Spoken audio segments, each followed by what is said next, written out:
ಹೊಸ ration card ವಿತರಣೆ ವಿಚಾರದಲ್ಲಿ ರಾತ್ರೋರಾತ್ರಿ ಹೊಸ ನಿಯಮ. ಏನಿದೆ ಸುದ್ದಿ? ಇದರ ಕಂಪ್ಲೀಟ್ ಮಾಹಿತಿ ತಿಳಿದುಕೊಳ್ಳೋಣ ಬನ್ನಿ. ನೀವು ಚಾನಲ್ಗೆ ಹೊಸಬರಾಗಿದ್ದರೆ ಸಬ್ಸ್ಕ್ರೈಬ್ ಆಗಿ ಮತ್ತು ವಿಡಿಯೋ ಇಷ್ಟ ಆದರೆ ಲೈಕ್ ಮಾಡಿ.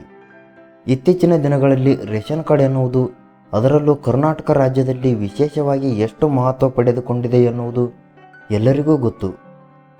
ಅರ್ಜಿ ಸಲ್ಲಿಸಿ 2 ವರ್ಷಗಳವರೆಗೆ ಸುಮ್ಮನೆ ಇದ್ದವರು ಕೂಡ ತಮಗೆ ಹೊಸ BPL ಕಾರ್ಡ್ ಯಾವಾಗ ವಿತರಣೆ ಮಾಡುತ್ತೀರಿ ಎಂದು ಸರ್ಕಾರಕ್ಕೆ ಬೆಂಗಾವಲು ಬಿದ್ದಿದ್ದಾರೆ. ಇಷ್ಟಕ್ಕೂ ಪಡಿತರ ಚೀಟಿ ಯಾಕೆ ಬೇಕು ಎನ್ನುವುದರ ಬಗ್ಗೆ ನಿಮಗೆ ಮಾಹಿತಿ ಇರುತ್ತೆ. ಅದರಲ್ಲೂ BPL ಕಾರ್ಡ್ ಹಾಗೂ ಅಂತ್ಯೋದಯ ಕಾರ್ಡ್ ಇತ್ತೀಚಿನ ದಿನಗಳಲ್ಲಿ ಹೆಚ್ಚು ಮ್ಯಾಂಡೇಟರಿ ಎನ್ನುವಂತೆ ಆಗಿದೆ. ಅರ್ಜಿ ಪರಿಶೀಲನೆ. ಗರೀಬ್ ಕಲ್ಯಾಣ ಯೋಜನೆಯಡಿಯಲ್ಲಿ ಬಡತನ ರೇಖೆಗಿಂತ ಕೆಳಗಿರುವವರಿಗೆ ಮತ್ತು ಬಡವರಿಗೆ BPL ರೇಷನ್ ಕಾರ್ಡ್ ವಿತರಣೆ ಮಾಡಲಾಗಿದೆ. 5,40,000 ಕುಟುಂಬಗಳು BPL ಕಾರ್ಡ್ ಪ್ರಯೋಜನವನ್ನು ಪಡೆದುಕೊಳ್ಳುತ್ತಿದ್ದಾರೆ. 60,000 ಕುಟುಂಬಗಳು ಅಂತ್ಯೋದಯ ಕಾರ್ಡ್ ಪ್ರಯೋಜನ ಪಡೆದುಕೊಳ್ಳುತ್ತಿದ್ದಾರೆ. ಆದರೆ ಇದರಲ್ಲಿ ಅನರ್ಹರ ಸಂಖ್ಯೆ ಕೂಡ ಜಾಸ್ತಿ.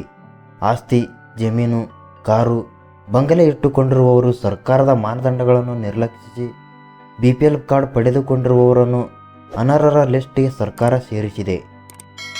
ಈ ಹಿನ್ನೆಲೆಯಲ್ಲಿ ಸಾಕಷ್ಟು ಪಡಿತರ ಚೀಟಿ ರದ್ದುಪಡಿಗೆ ಸರ್ಕಾರ ನಿರ್ಧರಿಸಿದೆ.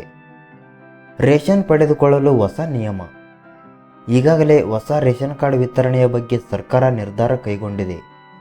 ಹಾಗಾಗಿ ಸದ್ಯದಲ್ಲೇ ಸಾಕಷ್ಟು BPL ಫಲಾನುಭವಿಗಳು ಹೊಸ ರೇಷನ್ ಕಾರ್ಡ್ ಪಡೆದುಕೊಳ್ಳಲಿದ್ದಾರೆ.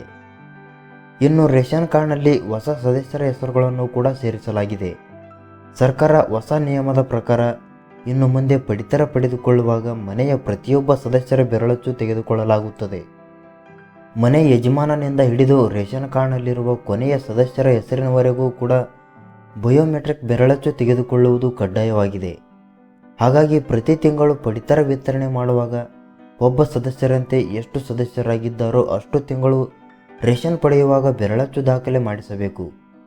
ಎಲ್ಲ ಸದಸ್ಯರ ಬೆರಳಚ್ಚು ಪರಿಶೀಲನೆ ಆಗುವವರೆಗೂ ಈ ಪ್ರಕ್ರಿಯೆ ನಡೆಯುತ್ತದೆ. ನಂತರ ಮನೆಯ ಯಾವುದೇ ಸದಸ್ಯ ಬಂದು ಪಡಿತರ ಪಡೆದುಕೊಳ್ಳಬಹುದು.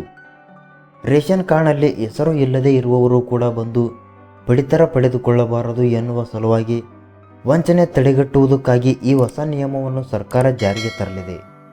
ಈ ನಿಯಮದ ಬಗ್ಗೆ ನಿಮಗೆ ಏನೆನಿಸುತ್ತದೆ ಕಮೆಂಟ್ ಮಾಡಿ ಮತ್ತು ವಿಡಿಯೋ ಇಷ್ಟ ಆದರೆ ಲೈಕ್ ಮಾಡಿ.